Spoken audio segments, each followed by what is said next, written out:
ครับก็ขอสวัสดีนะครับทุกท่านยอมทุกท่านรับหน้าที่บอกว่าท่านที่เรื่องปฏิบัติเอา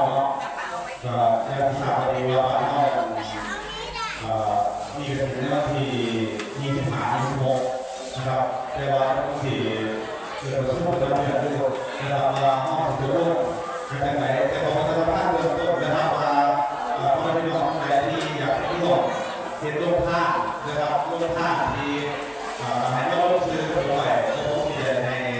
คณะกรรมการนะครับที่5ของผมเนี่ยได้โปรดเก้าอี้ไว้เพื่อถามที่ว่าเราสอบCTSในประเทศของโลกหนาถ้าเราเจอเพราะว่าเราหวังเลยพวกนี้ว่าอีเนี่ยก็โปรดมาท่านนะครับเพื่อคือปีที่แล้วก็เดี๋ยวไปดูท่าทำวันใหม่แล้วก็เต็มเรื่องแล้วก็เรื่องอาหารกินเนี่ยเดี๋ยวผมขอถามพ่อพี่น้องเพื่อนนะครับว่าจะเอาไปที่ทำงานเป็นกลุ่มที่เราเนาะทำเป็นกลุ่มเราต่อว่าอะไรกันนะครับซึ่งกระถิ่นข้อเป็นกระถิ่นที่คนสมัครนั่งทำอะไรท่าผู้ช่วยท่านนะครับแล้วก็ให้นะครับมาเป็นรองไหนเข้านะครับกระจายให้พี่น้องเข้าใจกันอันดับแรกได้คือภาพรวมเรื่องใจนะครับที่ผมจัดดีขอภาพรวมเรื่องพี่น้องนะครับบางทีผมเห็นพี่น้องแล้วผมซื้อนี่เนี่ยนะครับบางทีไม่เจอไม่รู้การเห็นภูเขาแล้วแน่นะครับอย่างนั้นก็จะเป็นเรื่องของภาพรวมเรื่องนะครับเราทำมากกระจายให้พี่น้องแล้วก็นะครับในเรื่องการจัดงานรูปภาพนะครับรูปภาพเนี่ยทำหน้าที่สุดนะครับอยากให้พี่น้องนักแสดงนะครับสามารถแก้ภาพประสบแก้ซื้อเลยเพื่อผมจะได้จัดตัวเก้าอี้นะครับในเรื่องตัวนี้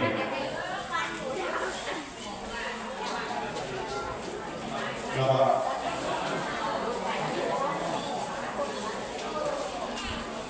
ครับแล้วก็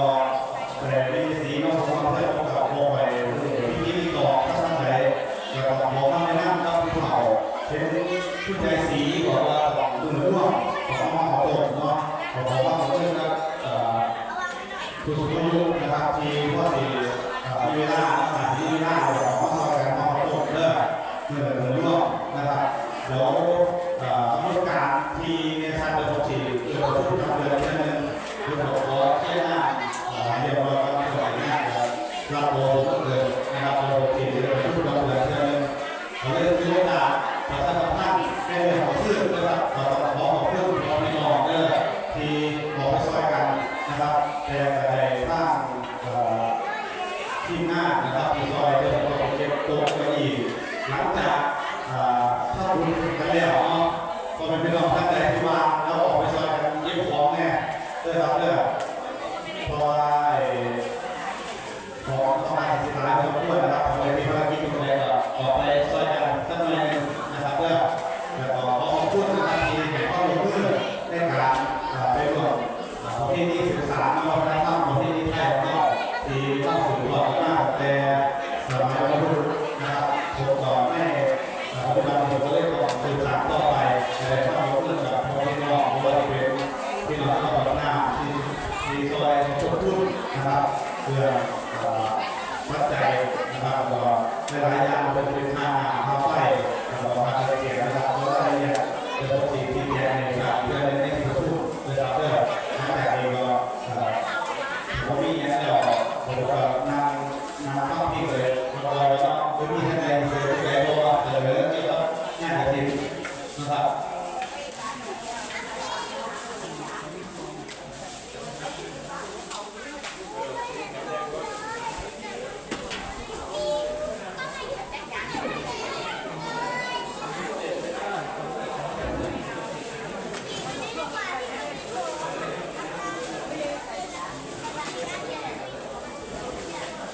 ครับส่วนปัจจัยที่เขาในการเลือกทางการอันนี้จะต้องเป็นเรื่องว่าเป็นบริวารทีมเนาะแต่ว่าเราจะมาเป็นการในด้านในส่วนหนึ่งส่วนใดก็จะออกไปนะครับแต่ผู้ที่ก็เป็นคนทับทางคุณหมอจะเอาที่เป็นบริวารทีมนะครับแต่ส่วนหนึ่งพอมีตัวเข้ามาใหม่ส่วนมาซอยก็ปีเดียวเนี่ยห้องพยาที่เป็นซอยที่นั่งเนาะเดี๋ยวเราคุยกันเชิญในว่าเอาไปวิธีไหนเดี๋ยวเราต้องดูว่าเป็นยุคที่จะเอาไปวิธีไหนนะครับเพราะว่า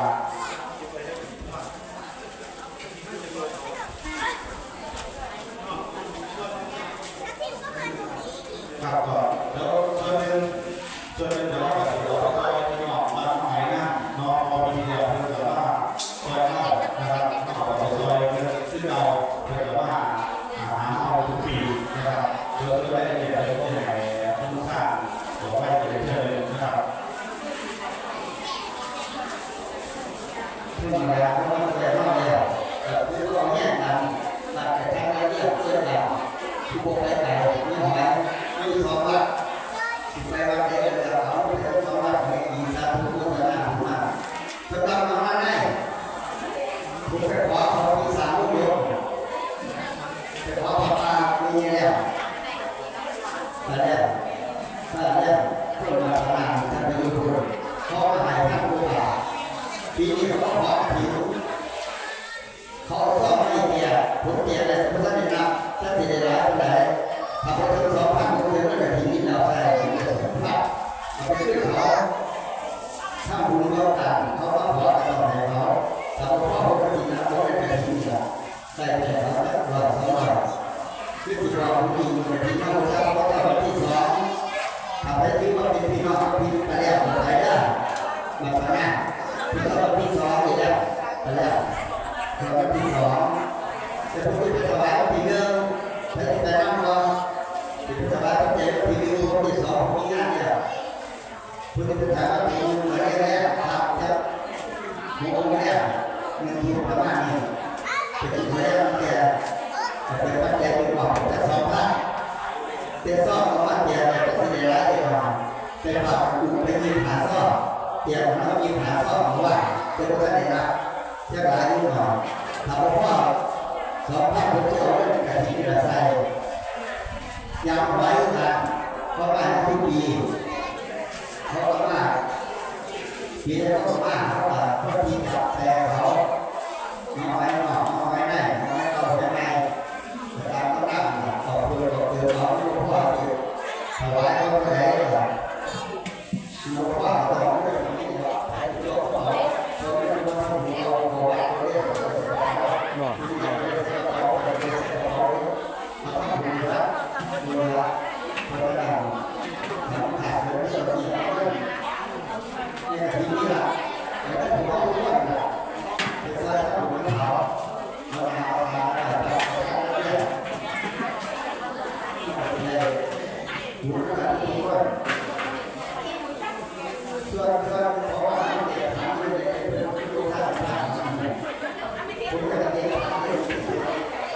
ไม่ได้มาไม่ได้พวกเราหล่อสองหล่อมันหล่อแบบนี้ก็เป็นทำที่เด็กทำที่มา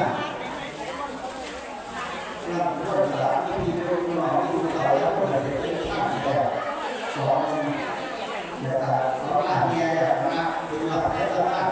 อยากจะสอบเป็นถุงหมอกให้ท่านดูเยอะแบบคือหน่วยงานเจ้าหน้าที่ว่าสายหมอกจะได้ขอให้มีจะได้เชื่อไปเดี๋ยวนี้ก็จะท่านทำให้ทำงานเกิดเสียงรับสายก็จะอยู่อย่างนี้ก็จะมีก็มีน้ำก็มีการมองว่าที่นี่เราที่มีอย่างต่อไปนะมันจะมีอยู่อะไรไม่รู้อะไรของเรื่องของแท้แล้วก็มีสิ่งของแต่ต้องอาศัยเรื่องนี้บางทีเราจะต้องคิดด้วยแต่อาศัยเรื่องนี้เป็นขนาดอะไรเรื่องนี้เป็นทุกวันที่เราจะต้องคือว่าถ้าสามารถที่จะทำได้ในหัวก็ทำได้แล้วก็ทำ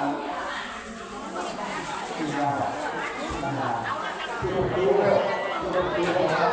ที่เป็นหาการเป็นหาสุดท้ายว่าถึงว่าศาสนาไม่ได้ดูแลไม่ได้ขายไปขายไปดูแลไปถึงว่าศาสนาให้เรายกใจที่ได้ทำให้ที่ดีก็เสียใจที่ไม่ได้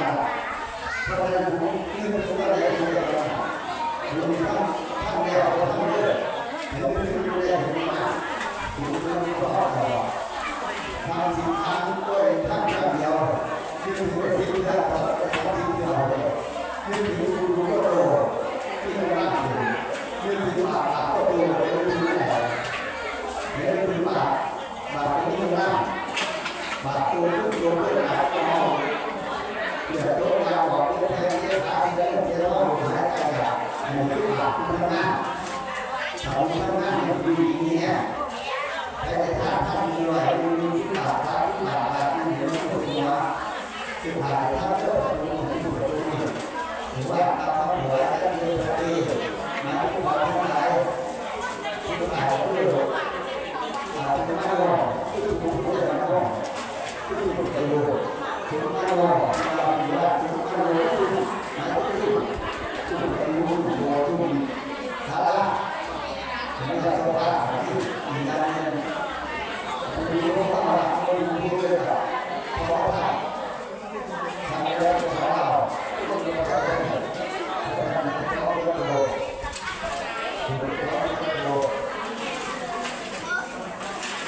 มีการพูดกันเส้นก็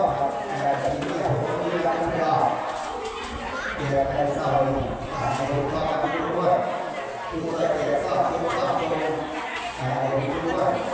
เพราะว่าเดี๋ยวจะพูดด้วยอันนี้สมการเกี่ยวกับที่ผมจะรู้พอได้ยินรู้ได้ยินรู้ว่าผมอะไรครับถ้าเขามาผมเนี่ยผมก็แต่ที่น้องดูจะร้องแบบดูจะร้องท่านผลงานของผมก็จะเป็นตัวเขาก็ไปดูขนาดดูด้วยการเก็บซองบอกดูเพื่อนมาดู